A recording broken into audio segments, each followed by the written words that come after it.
कल्याण पश्चिमेकडील चिकनघर येथील म्हाडा पुनर्विकास प्रकल्प काही धोरणात्मक त्रुटींमुळे पूर्ण करायला उशीर झाल्याचं प्रकल्पाचे बिल्डर श्रीकांत चितोळे यांनी सांगितले। या सगळ्या तांत्रिक बाबी पूर्ण झालेल्या आहेत। सर्व मंजुरीसाठी वित्तीय मंजुरीही प्राप्त झाली आहे। त्यामुळे विरोध करणाऱ्यांनी त्यांचे गैरसमज दूर करावेत, प्रकल्पात त्यांनी सामील व्हावे। या प्रकल्पाला 90% सभासदांचा पाठिंबा आहे। या प्रकल्पात 12 संस्था आहेत, त्यापैकी 11 संस्थांचा प्रकल्पाला पाठिंबा आहे।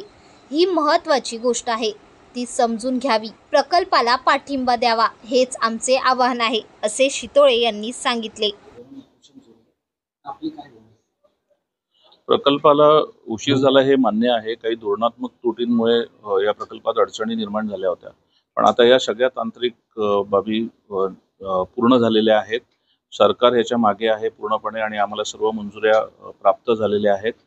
प्रकल्पाची वित्तीय मंजुरी पण सगळी पूर्ण झालेल्या आहेत आणि लवकरात लवकर प्रकल्प सुरू होण्याच्या मार्गावर असल्यामुळे आमची विनंती आहे उपोषणकर्त्यांना की त्यांनी लवकरात लवकर त्यांचं जे काही त्यांचे गैरसमज असतील ते दूर करावेत आणि या प्रकल्पामध्ये त्यांनी सामील व्हावं आणि त्यांना म्हणजे हा प्रकल्प पूर्ण व्हायच्या मार्गावर नक्कीच टायकून्स हा प्रकल्प पूर्ण करेल आणि या प्रकल्पाला 90% सभासदांचा पाठिंबा आहे।